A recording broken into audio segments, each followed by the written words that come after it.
a gentleman detective. This is commentary from James Brown. You go when you're supposed to go, and everything else is homicide.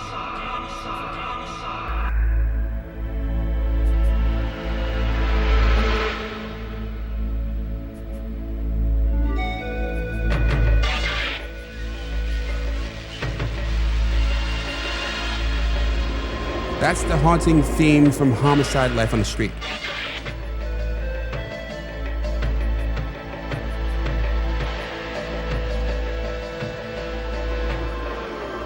One of my favorite TV dramas.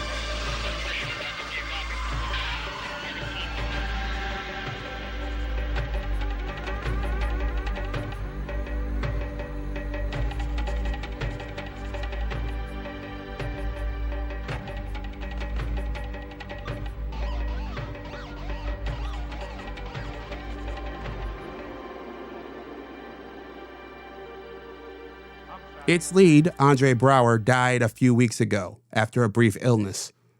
He won a Best Actor Emmy for his portrayal of Detective Frank Pembleton. Finding love is like solving the perfect crime. You look at every shred of evidence, you talk to every witness, follow up every lead. But more often than not, what wins in the end is just pure, dumb luck. And you, my friend, you're just not lucky.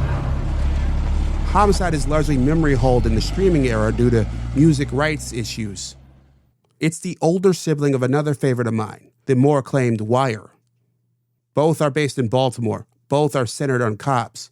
Both were novel for their times. Both from the brain and experiences of David Simon, a Baltimore newspaper reporter turned television writer. Simon's book, Homicide: Life on the Killing Streets, was based on embedding himself in a Baltimore homicide unit for a year. During that stint, Simon met the detective, whom Braugher's character was based. In a 2025 interview, Simon credits executive producer Tom Fontana for creating the template for the show and teaching Simon television. Gail called me and said, "Do you want to try to write the pilot?" And I said to her, "Do you take me for a fool? I mean, there's a chance, like, I looked at the structure, and, like, the longer the show went, the more money I got in checks. So I said, get somebody who knows what they're doing." And I said, but later on, if, once you have a template, I'll try my hand at one. And that's how myself and David Mills started with you. Yeah. And so that was, I didn't really go full in. I was not in his employ until season 4. And the show was already an established fact. And it really was Tom's template. It was Tom and Barry took a book that, if you made that book into a television show, it would not have been, there's a lot of anti-drama in reality. And so it became its own creature, and necessarily so, and to be admired. But I needed to see it actually exist before I could even contemplate it or any role in it. Fontana says his goal was to blow up the model of the cop show. I guess what we were trying to do was not repeat what other cop shows had done. We weren't trying to create some phenomenon. We were just trying to go, let's just not fall into the patterns that we've seen over the decades. Because the cop show and the doctor show, and I had done St. Elsewhere, they're the two basic kinds of shows, drama series on television. And if you're going to try to do them, you really have to sort of blow them up in order to do them, I think, for a new audience. Because with YouTube and everything, you can watch everything that's ever been, practically everything that's ever been on. So, we all have to be cleverer. No character on the show represents that more than Andre Braugher's Frank Pembleton. A black, geeky, insular, eccentric, Latin-speaking, Jesuit-educated gentleman scholar with a talent for solving murders that his colleagues call legendary. Let me get this straight. You're telling me about my wife? Is that it? Mary's gone. Livy's gone. I'm alone here in this empty house. What am I supposed to do? Spend the rest of my life waiting for my family to come back? Come on, Frank. Frank. Who is that? Who exactly is this Frank Pembleton?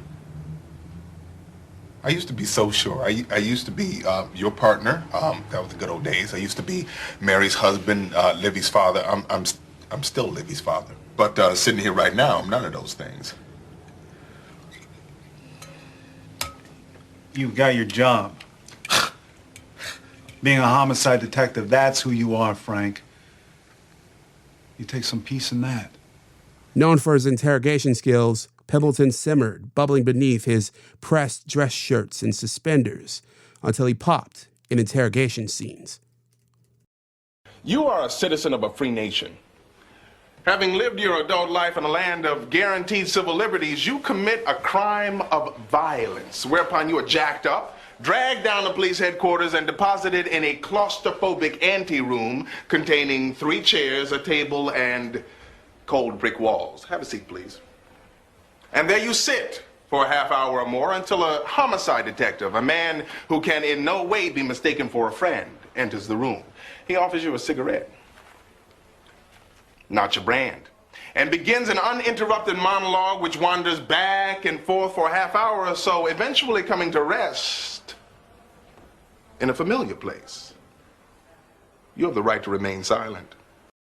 What made Homicide different from most cop shows is how it leaned into ambiguity.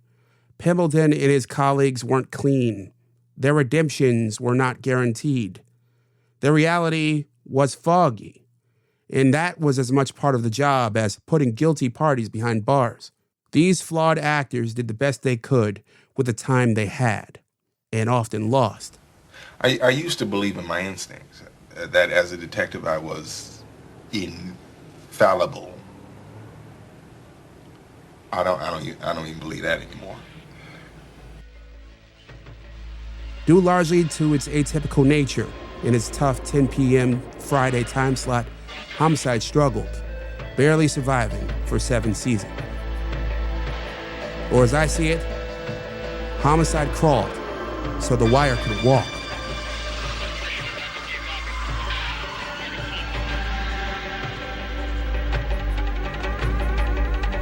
What do you think?